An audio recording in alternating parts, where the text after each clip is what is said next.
Okay, good morning, everyone. This is Kelly Renz, the President and CEO of the Novo Group. Welcome to today's webinar.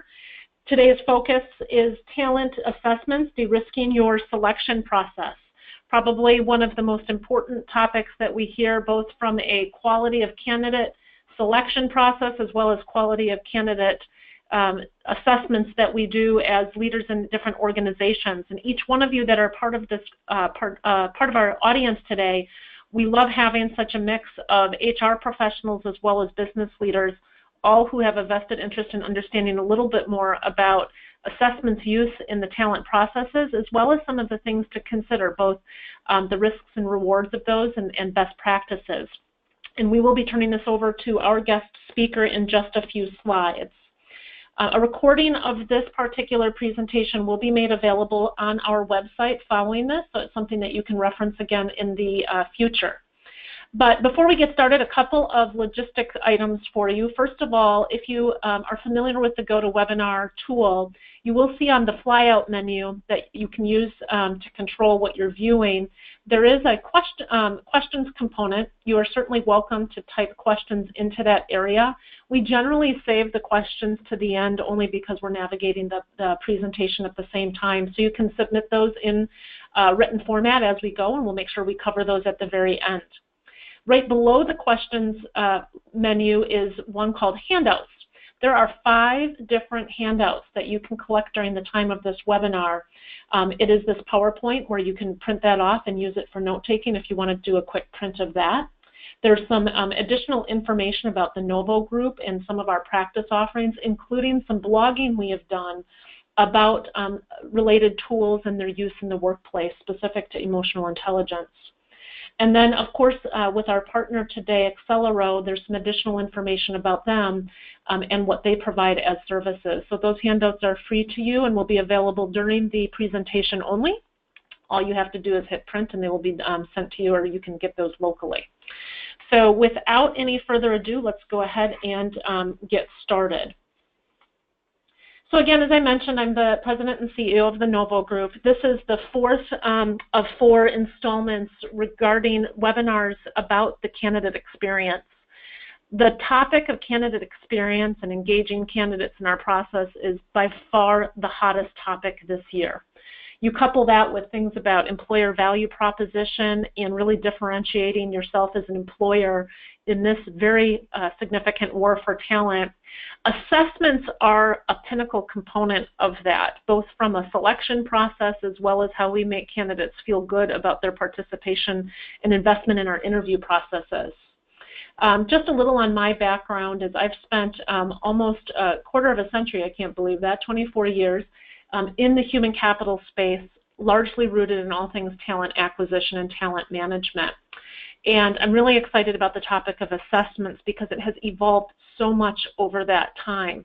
And some of the things that can be very confusing is what are assessments that are qualified, validated for use in selection, because not all are. So we're going to take you, through some of those components today.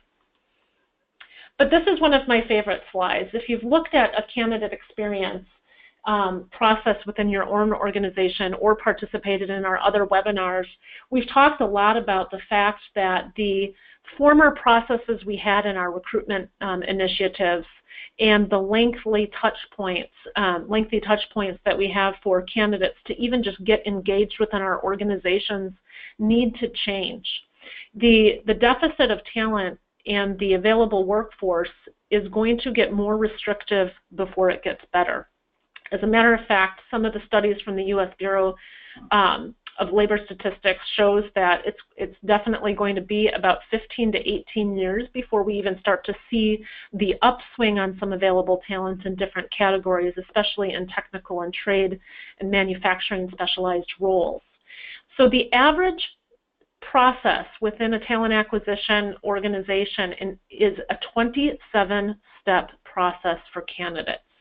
27 steps. So this little cartoon always makes me laugh.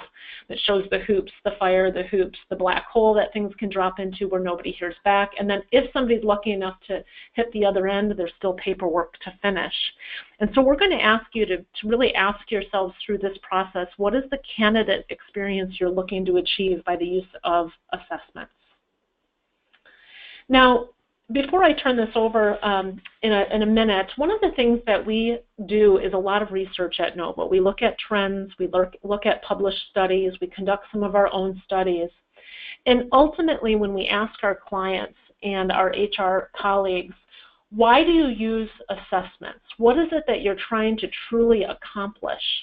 And it's really interesting how much this statistic of how does a wrong hire happen correlates with the desired outcomes of making a better choice.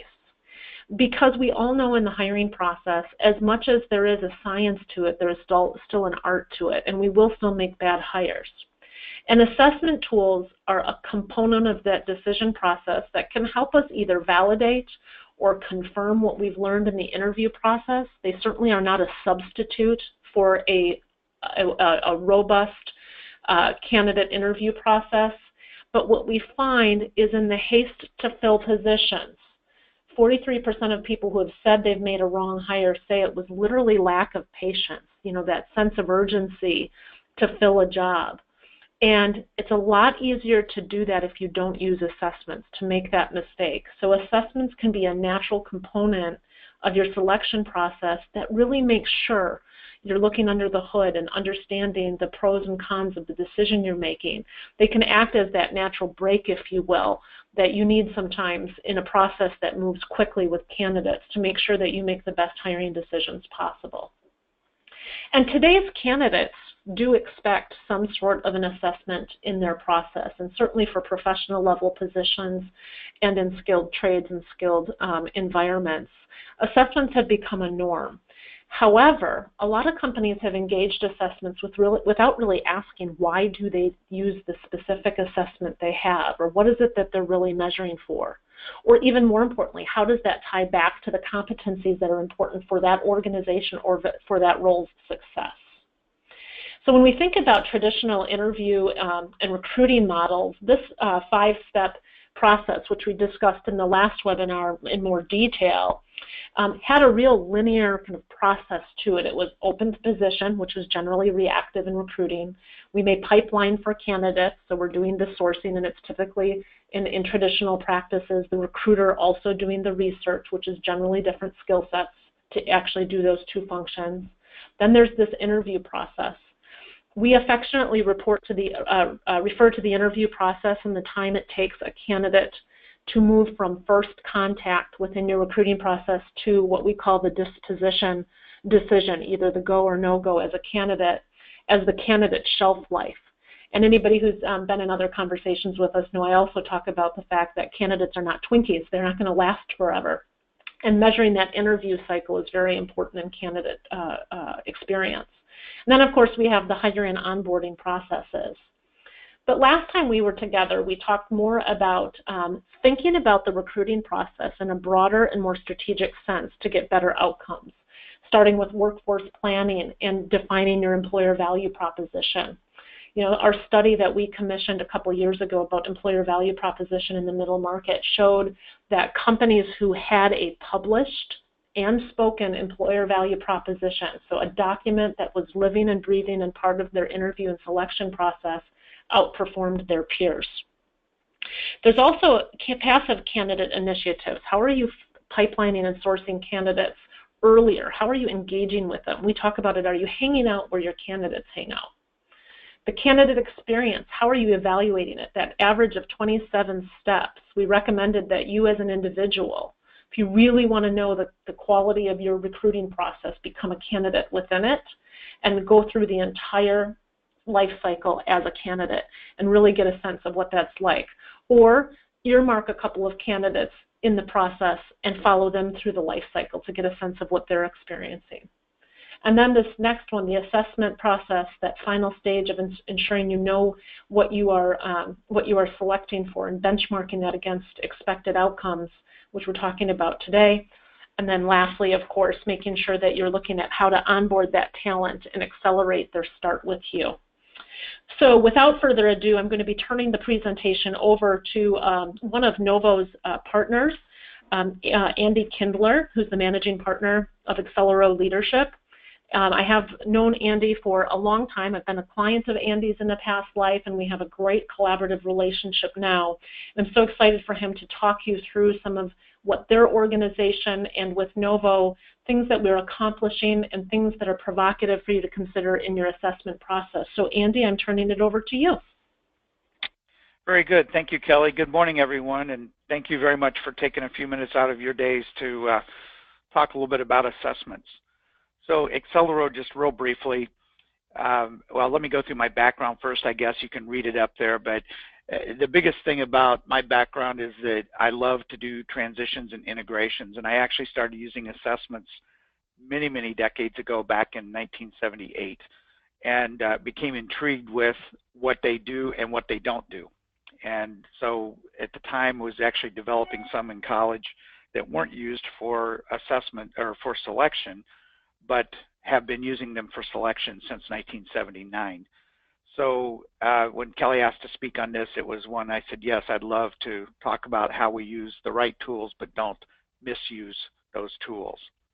So let me tell you just briefly, if you go to the next slide, on our company, who Xcellero is. Our core values match very closely with Novo's, and that's why we enjoy partnering with them. But we're all about building organizational and leadership development that is sustainable, that allows companies to grow and be resilient and meet today's changes that happen in every industry, but certainly in several industries going through major transitions, which means you get to hire more people.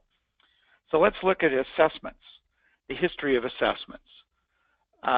Everybody thinks, or many people think, that this is something new, when in fact assessments were first developed way back in the 1800s and came to the U.S.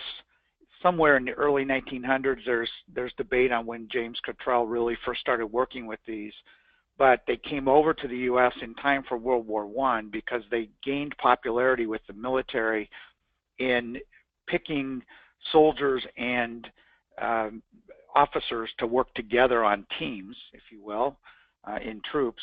And then in World War II is when they really launched, in that the Allied forces, they used assessments to basically match teams from different countries to work on the Allied forces together.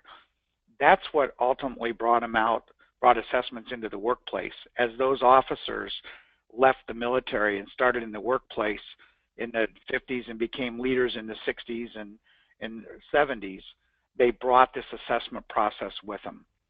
So today, they're broadly used globally for selection, for placement of people, and for development of individuals.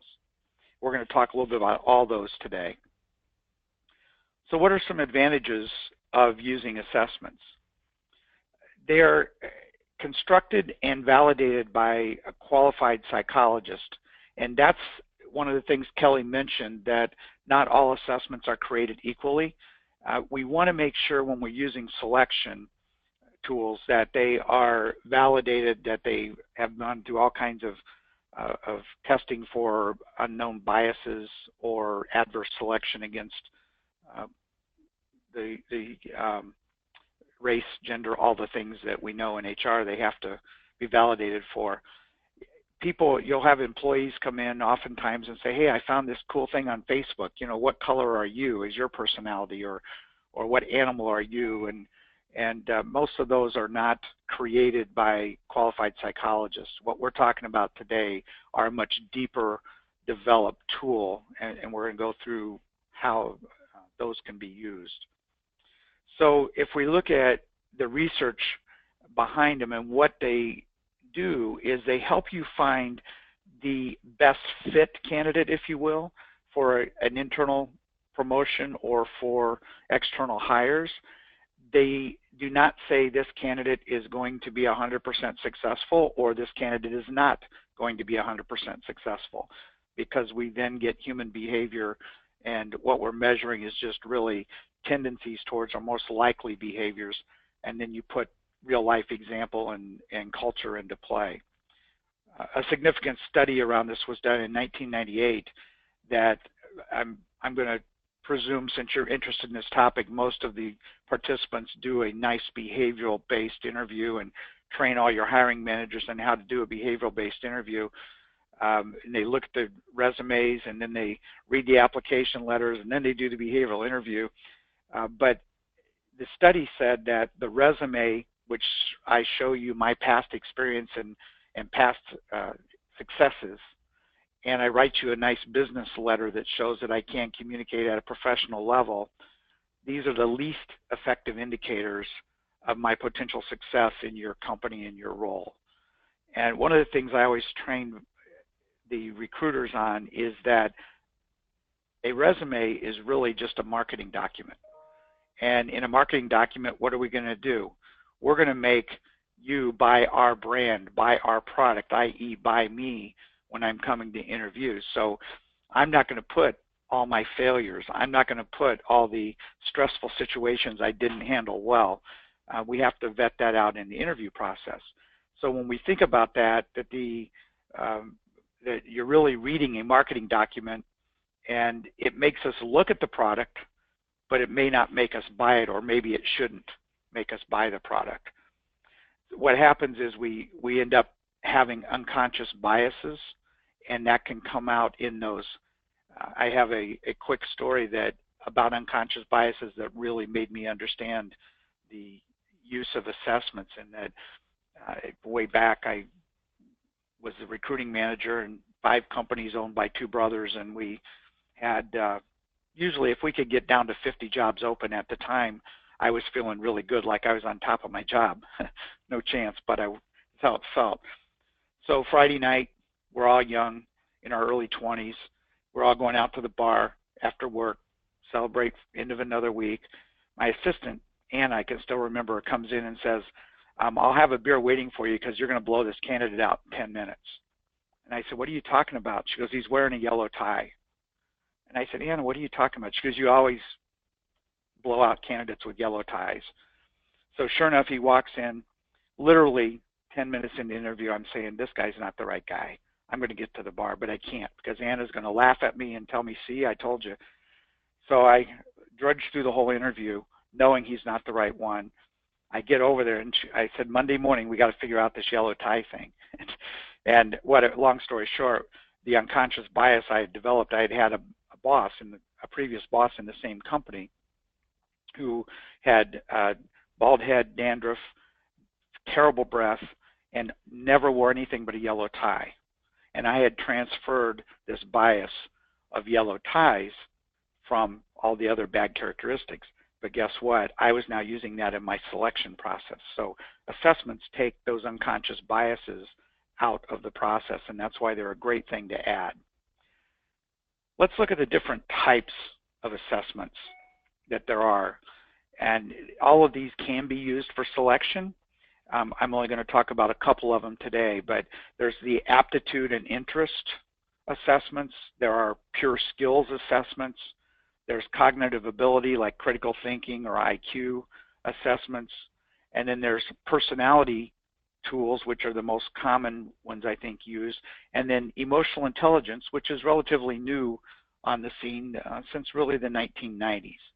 And again, we'll go into just these bottom 2. We're going to spend more time today talking about personality tools and emotional intelligence tools. If you want to go to the next slide, Kelly.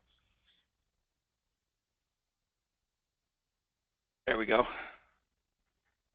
So personality tools, there are several good ones out there. I've actually over the years used all of them, but the ones that are most common are the Hogan, the Caliper, and one that used to be really popular, not as much around anymore, is the 16PF, which is developed down at the University of Illinois. And then the People Best, which is the one we're going to spend more time talking about today because it has some unique factors to those other, that other group of assessments I talked about. But all of them are validated and good tools.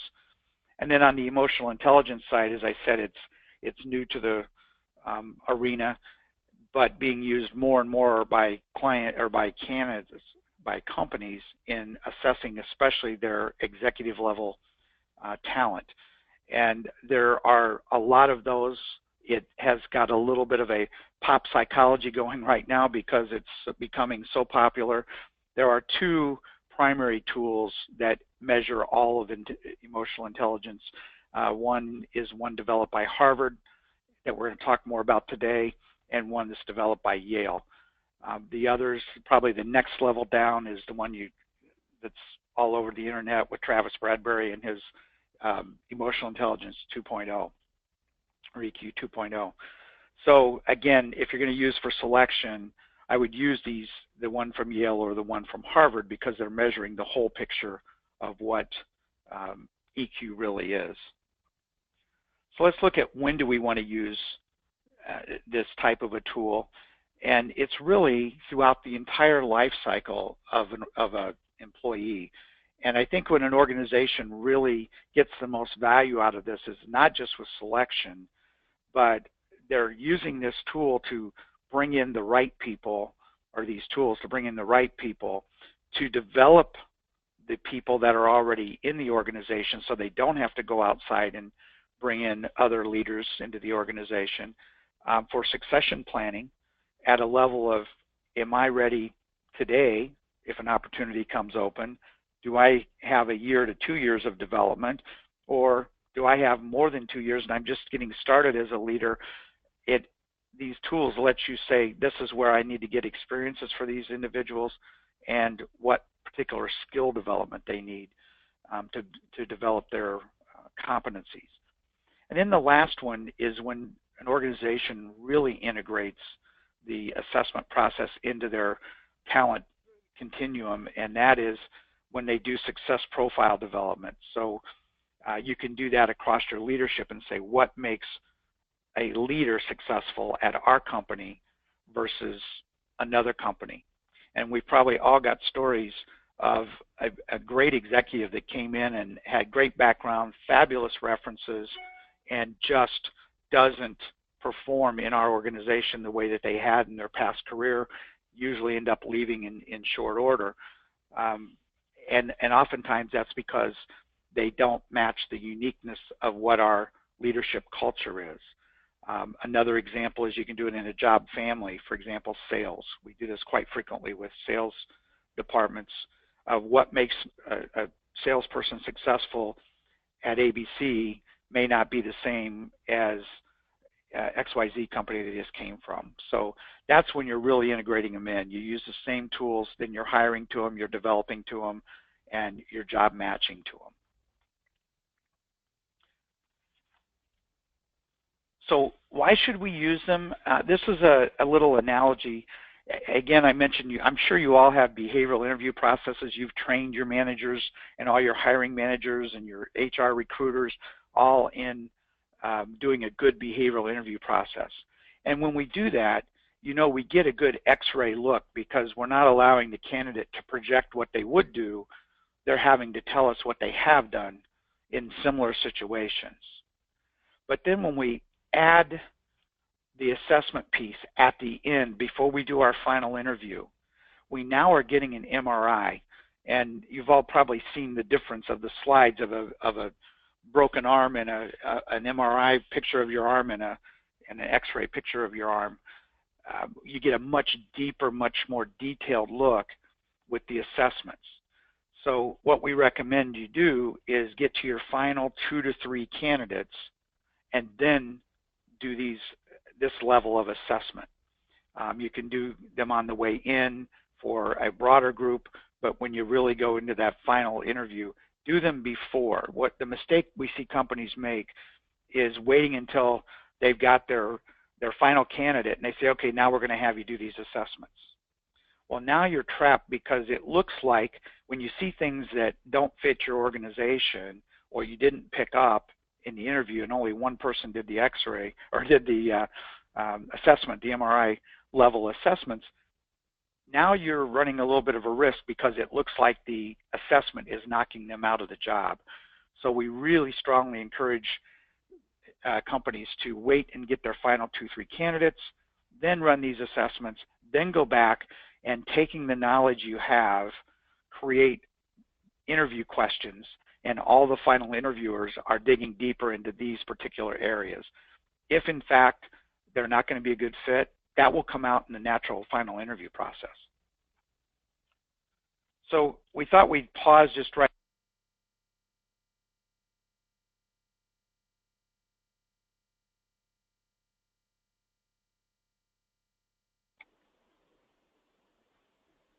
Andy, I think that your phone line may have muted.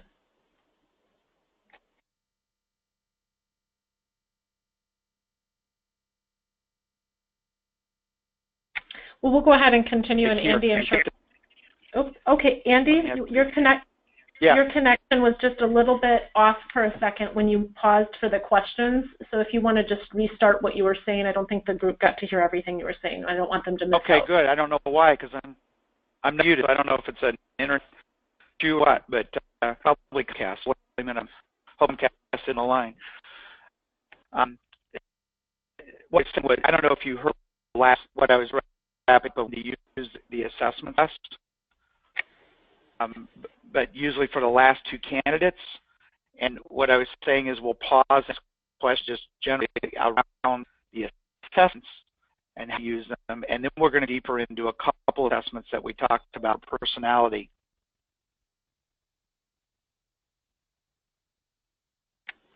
Okay, so we'll pause to see if there are any specific questions. One quick question, Andy, so far.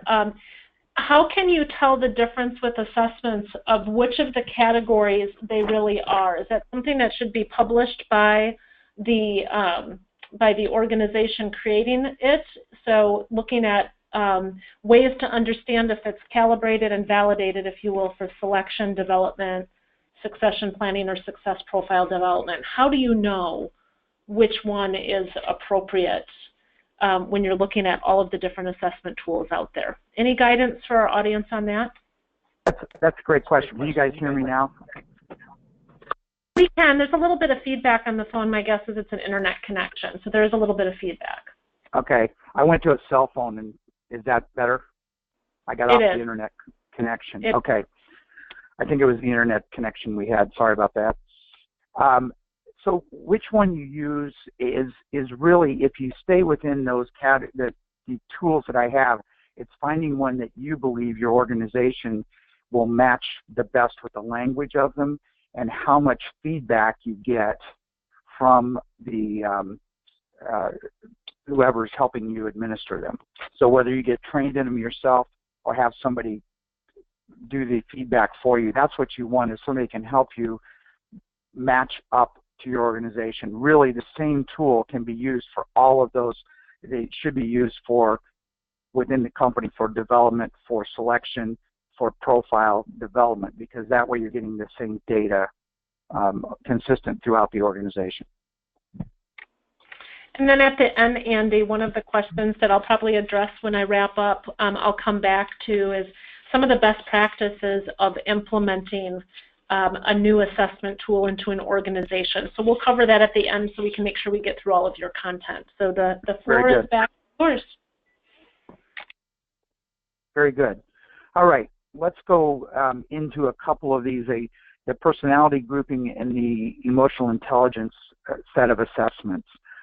So on the personality tools, I mentioned several of those to you. You're really looking from those to find out what the drivers of my personality are going to have me act like, if I will, my behaviors in the workplace. And we're going to talk about one in particular, the people best, that takes the behaviors and then rolls those into competencies.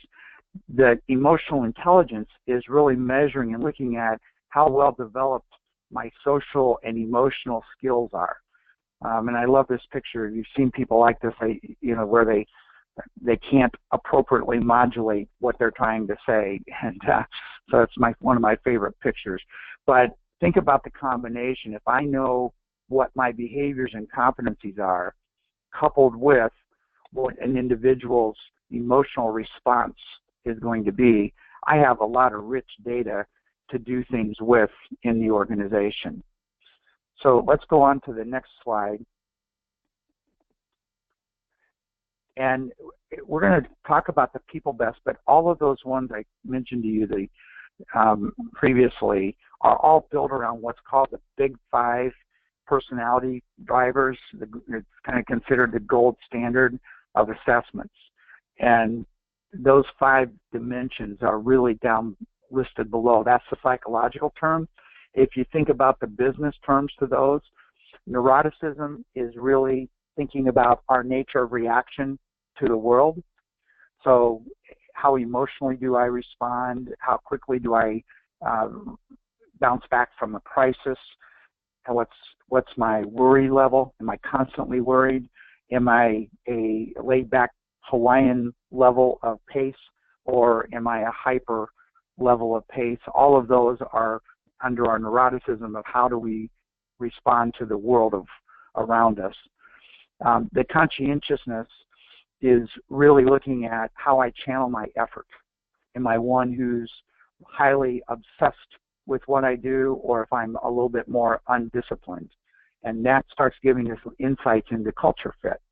So based on the culture of my company, if I'm a highly structured company and I'm interviewing a candidate that is very undisciplined and works in a very chaotic flurry all the time, that may not be a good fit. And that's a key area of these tools. Then extroversion, introversion, how do I process information? How approachable am I to the outside world? That's another key set of factors. And then my openness to experience is really, am I more big picture oriented and try lots of new things? Or am I more tactical, logical in the way that I operate? And then the last area is agreeableness. Am I one who's going to speak up and disagree or stand for an opinion against the crowd, or am I one who's just going to go with wherever the crowd's going and let people kind of run over me, and I only want harmony. I don't want to have any kind of conflict.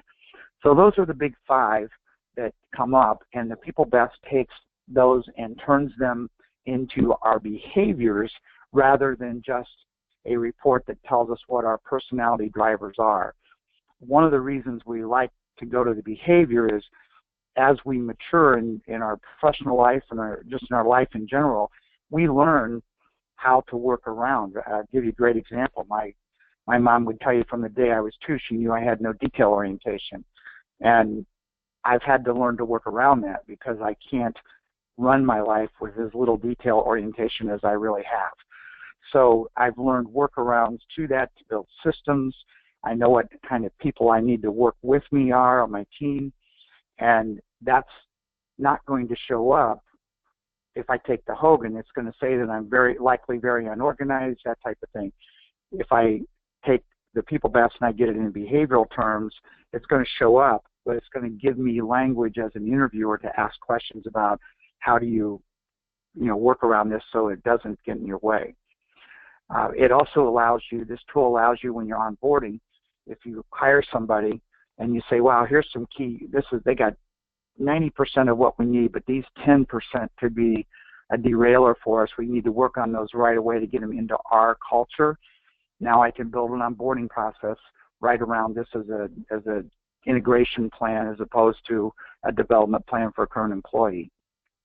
And then we easily match the job behaviors to your job description. Behaviors and competencies line up nicely with a well-written job description. This is where we build the success profile. What do our A players have that our C players don't, or that our C players have and don't need? And then, again, you can use it for both internal and external hires. And I probably said this before, but I just want to say it again. It's that orange box there. This should be no more than 25% of the final decision when you're making this selection, whether it's internal promotion or an external hire. So a little bit about how assessments are constructed. It's an ipsative and a normative type of development of an assessment. The ipsative assessments are forced choice. They're harder to fake. Honesty improves the accuracy because you can't fake it. So if you do, what it does is measures the teeter-totter effect. Is if I answer several questions and then conflict my answer on another one, it's going to measure where those conflicts are and situational adjustments I'm making. And on the people best, we call it a split score, but it'll say, here's your most likely behavior, but situationally, and you're changing this behavior. Why is that important? Is if we're trying to develop behavior, I can develop specific behaviors that are objective and defined, but I can't say, hey, Andy, I need to change your personality. And the other assessments are written in more personality terms. The reliability and consistency of Ipsidiv can have some issues occasionally with it, and then we get the most likely behaviors, but we don't get the personality driver language that you get in the others. So that's one of the downsides of the Ipsidiv, but let's look at the normative side. I think there's some downsides in that too. Self-rating with no forced choice. So there's nothing telling me whether I'm being consistent with my answers and no one else matching the ratings with me. It can be prone to more faking or fake good or fake bad, either one. And it's difficult to prove if you're faking or not.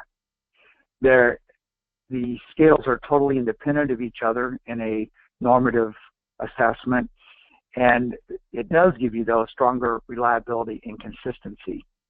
But what we end up with is, instead of most likely behaviors, we get self-perceived behaviors. So why don't we do both? And this is why we really like the people best over the others. The people best is both Ipsidiv and normative in the way that they have constructed the assessment. So we get very little faking. In fact, in the 8 years I've been using this, 9 years I guess I've been using this tool, I've had one assessment that we threw out because it was faked. And what it was not even faked, it was random answered. So the person just didn't want to take it. Honesty is actually rewarded because you get a better profile of yourself by being the most honest. And then we get the split scores to say, situationally, you're adapting your behavior, Andy, on your detail. Tell me times when you have to do that. And it leads to a richer interview. Again, we get our most likely and our adaptive behaviors. We get a good self-awareness, but overall we get very strong validation metrics because of the way that the tool is developed. Go ahead to the next slide if you would. So what we're getting is our most likely behavior as described by our personality drivers, the big five. Then we take those behaviors and we roll them into competencies, and they've got 3 sets of competencies. So the behaviors are the same, but how am I as a leader, how am I in sales, and how am I as an individual contributor? So let's say you have a fabulous salesperson, top salesperson in the company, and you say, great, we're going to make her the new VP of sales. Well, we can take that same assessment and say, well, in sales, she blew the top off of it. Her results blow the top off of it. Ooh, let's look at her in leadership. She's got some gaps here that have to be developed. So we need to sit down with her and say, these are the things that need to be developed. Are you willing to work on these, or do you want to just stay in sales? I use that example because we do the same thing with the top engineer. We say, great, you're a great engineer. Why don't you go be the chief of engineering? And many times that strong individual contributor does not necessarily make the best leader. So that's an advantage of using this tool, because they don't have to retake it. We can put the behaviors against a different set of competencies and say what's their likelihood of having strengths there. Go ahead to the next one. Let's move on to EQ a little bit. This is interesting research by Harvard that you would think, Harvard was all set that IQ is what drives success for people. But their research is that only 6%, IQ is only 6% predictive of success, where your EQ is in a range of 30 to 48%. They actually got results that said it was 48%. They're revalidating over a longer period of time because that seems so high It could be a coin toss based on emotional intelligence if you're going to be successful. If that turns out to be true, wow, what an advantage in hiring. The other advantage is IQ you're born with. Some people maximize the IQ they were given. Some people don't maximize the IQ they were given. But the EQ is more like a muscle or a skill that we can develop. And the key to EQ is developing balance throughout all the muscles of EQ. And similar to if you go to the gym and you only work on your upper body, and after a period of time, your upper body gets so strong that your lower body gets injured because it can't carry the muscle development of your upper body. Same thing happens with EQ. I've got some natural EQ muscles that are naturally strong. I work on them, don't realize that they're just so natural to me. I have other EQ muscles that I have to specifically go in and work. They're kind of like your abs. They don't work themselves. You got to go in and work that core. Well, if I work any part of my EQ muscles, they all grow together and we get that balance. And that's the real neat thing about if this 48% is accurate, we can develop people to this EQ. So it could change our entire employee development process as we go forward. Let's look at the next slide. So the tool we use is the one developed by Harvard. It's distributed out of Canada now, but called the EQI 2.0. And there is some confusion with Travis Bradbury using his EQ 2.0 on his book. So this is not that tool. This is a much deeper tool. And for those who, if I go between EI and EQ, think of them as synonymous. Emotional quotient, emotional intelligence are equal to the same thing. But if you're looking at the results of an EQ assessment, you're looking at how well developed someone's healthy emotional and social functioning or response to the world is, which is linked then to our well-being or our happiness. And that's one of the surprise findings in this process is this happiness factor is a key driver. There are several facets that work together. As I said, they're just like muscles in our body. And unlike IQ, this is something that we have to work on all the time. There's no getting there and saying, hey, I got really high EQ, I'm going to stop working on it. Because as soon as we stop working on it, just like stopping going to the gym, the muscles over time start atrophying. So the other key piece that I think is really a fascinating piece is the Center for Creative Leadership and Harvard both have said that 67% of leaders derail their career because of an emotional intelligence muscle. So if you think about just their big four, impulse control, and if you think, I like to throw that in the category of stupid people tricks with money or other people or company property, that's usually a low impulse control indicator. Problem solving, not being able to step back from the emotions of a problem to objectively solve it. Stress tolerance, executives, leaders not being able to handle the stress. And then independence, meaning I can't be emotionally independent of other people, and I'll either, if I have low development there, I'll either blow with the wind with whether the decision is today, or I will just be running around asking everybody, what's your opinion, what's your opinion? So those are the big four, and if you think about all the people you've had to deal with in termination, most likely that's what you're running into. So if we look at the next slide here, the 5 big buckets or realms, if you will, of emotional intelligence are our self-perception, our self-expression. Are we congruent with how we're expressing ourselves with how we're experiencing our emotions? Building healthy relationships and understanding other people, keeping emotions out of decision making, and then stress management. So all of these are interrelated, and each of them, as you can see on the model to the right, all have 3 subsets underneath that. So if you want to go to the next slide, Kelly. this particular tool was validated for selection with the military. And they have all kinds of case studies and research around what they've done with it. And it's continuing to be validated globally. They have norms for the general population. They have norms for leaders, and they have norms for some specific occupations. For example, they have a norm for physicians and a different norm for nurses, and they're continuing to develop about 35 of those individual norms for this particular tool. Some of the interesting things is there's no significant differences in gender between EQ, and there's no significant differences based on age, except the research says that once we get to 65, we gradually start seeing EQ go down. Don't know why, they haven't done that research, but overall in the normal work life population, there is no difference on age, and there's no difference globally. No statistically significant difference globally, so it can be used in a global company as well. So I think Kelly mentioned this when we were on the little break there, that when do we want to look at these tools? And again, the quality and level of the assessments should be used only for your top 2 to 3 candidates if you want the best value out of the investment here. And then what you do is identify, here's the areas that for this candidate we need to go deeper in the last interview with.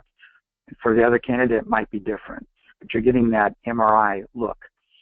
Again, should not be the knockout factor, but I've never seen a situation where we couldn't go find answers to questions that became the reason that we hired a better candidate, and it wasn't the assessment itself.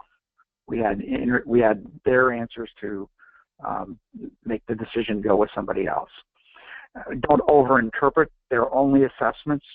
Sometimes people feel like they're putting a label on people or whatever, but we do build workarounds. They tell us how we might most likely act, but on the other hand, if I'm well developed, I will be able to work around that. And there's our disclaimer one more time. Go ahead to the next slide, Kelly. So here's kind of a best practice of the entire process, using integrating assessments into your process. Have that job description defining what the competencies are or that best fit for the role, and what are the ones we must have, what are the ones we'd like to have, type of competencies, and then go to the level of what is the meets expectation. We all have that star player, but star players are not representative of the entire population. What's the meets expectations? That's what we want to build our success profile to. And if somebody can exceed that, great, they're going to be an A player. Has your organization conducted a study between the high and low performers in specific jobs? This is that job fit. And then we start looking at, can be your leadership style of the company, could be the sales role, the engineering role, a high turnover role that's hard to fit. And then the last area to use these tools in your whole hiring model is that culture fit. Can somebody have too much ambition and drive or too little ambition and drive for our company? How much structure do we need, or and does the candidate need to be successful? Those are just some examples of how to integrate this into your entire process. So with that, let me turn this back over to Kelly. She'll wrap us up, and then we'll take some more questions after that.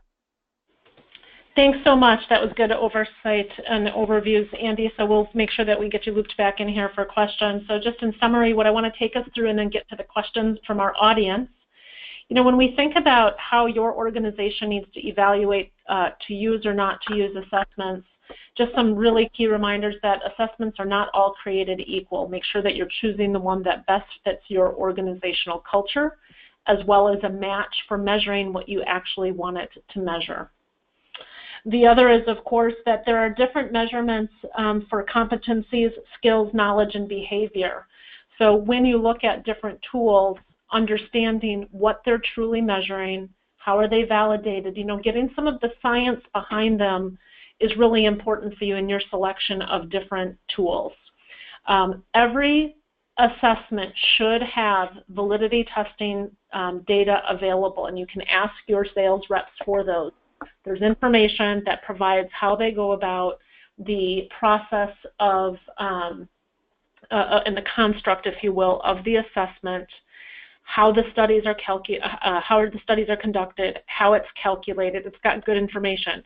Sometimes, I won't kid you, there's a lot of pages, but there's really good information in there. And I can tell you those are the tools that in OFCCP and affirmative action and EEOC related actions, that is one of the components they will ask for related to an assessment, is making sure that it is valid for selection. Then, of course, determining what fits your organization. If your organization is a data-driven organization, assessments are generally more received by an organization. So you have to really think about culturally, how is information consumed, and we will get to that question about implementation in just a moment. You know, of course, I'd be remiss if I didn't put a legal note out there, ensure that, like I said, that they are valid for talent selection. But this one's important. This don't do them if you don't use them. So when we think about the candidate experience, which is where we started this conversation, is candidates anticipate and expect assessments at this point. But if your organization is only using them as a gate or as a checkbox on a list of to-dos in your hiring process, don't use them. Don't use them if they're not truly being integrated into the selection process, if they're not going to be utilized to create a more custom, robust, and meaningful onboarding process. Don't use them if they're not going to be connected to developmental opportunities for individuals. And probably most importantly, don't use them if you don't plan to share them with the individuals participating, because you'll create an environment of fear and suspicion versus connection, which we'll talk about in a moment. So if you're not using them, don't, from an active process perspective, remove them. We do recommend sharing the results with candidates. Certainly finalist candidates is a good best practice. If you're using a tool and you're using it appropriately and you're not using it as the primary rule-out factor, as Andy said a couple of times, I liked his disclaimers of using it for only a portion or a data point, as we say, in the selection process. Hiding behind, you don't have to hide from them then either. It's only when you're not using them in its greatest form. And then integrate the information that you have into the onboarding of the new hire. It's wasted if we only use it in the selection process, because it tells us so much about the styles, the communication preferences, the behaviors. We can get insights to how somebody may desire to learn in their new job. And if we can integrate that into their learning experience, whether you're a small organization or you hire thousands, there are ways to integrate this information and really capitalize on having a good, positive onboarding. And with a good, positive onboarding, you'll also accelerate the performance level of the individual. We call it zero to productivity in our language, is accelerating their ability to do their work, reducing the assimilation time. All of these are things that you can glean from the assessments and making sure that you understand the audience of your organization through the use of those with your new hires. So with that, we've got a number of questions I want us to get through very quickly here. So I'm going to go over to the little menu here. So we have one question, and Andy, this may be for both of us. Do we have experience with the Profile XT tool? I do not utilize that one. I have seen it, but we do not actively utilize that one. Is that one you're familiar with? It is. I used to use it and distribute it. It's a good tool too. It's not quite to the level. It's blending several of the different types of assessments into one tool, and it is valid, very valid for selection. It's not looking quite as deeply into I don't believe they have EQ in it at all, but it's not looking as deep into the personality side as the other tools I've mentioned. But it's a valid tool to use. Okay, very good. And then another question, this is more on the legal front, so I have to put the disclaimer on the front of it. We're not attorneys, cannot be construed as attorneys, and the information we share with you is just out of recommendation. So the question is, legally, can you reject a candidate based on an assessment result? On the types of assessments we're talking about, no. If you're using the California Psychological Inventory and you have a psychologist that is administering that, then you can, because you're getting into some stuff that as normal practitioners we can't get into. But they'll find actual psychological reasons to not bring them into your company. But otherwise on these, no, you should not. And our counsel to our clients and constituents is the same as Andy. We do not use those as a disposition or rule out.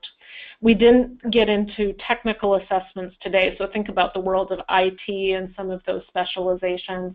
Those have a different set of criteria and a different capability to use as a rule in, rule out process. Correct. Those tend to have more legitimacy on that, but when we're talking more of these competency and behavioral based, we do not recommend them, nor will we actually conduct searches even using those as the disposition decision. So as a best practice, and having been, Chief HR Officer for many, many years, as Andy has been too, we've made it a practice to not use that as a rule out.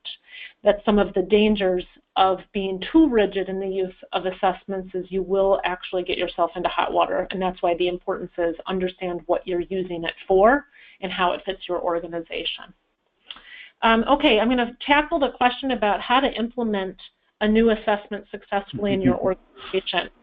And that's a really good question because that's where the success or failure of one fits in.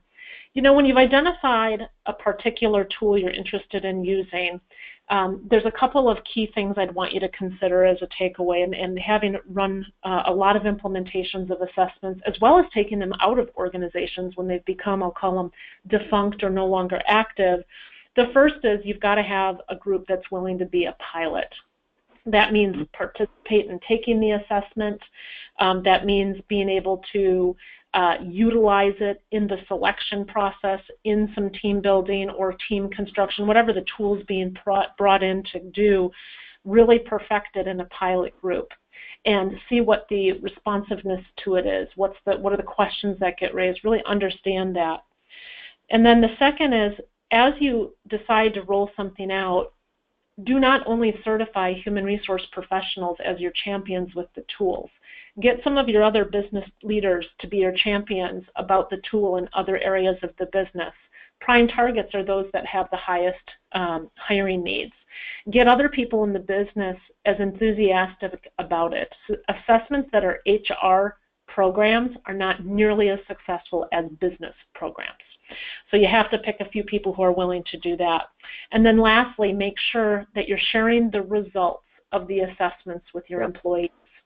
The buy-in is absolutely key, and to be transparent and make it a safe tool will greatly improve the ultimate results and acceptance. I can say here at the Novo group, we of course use assessments.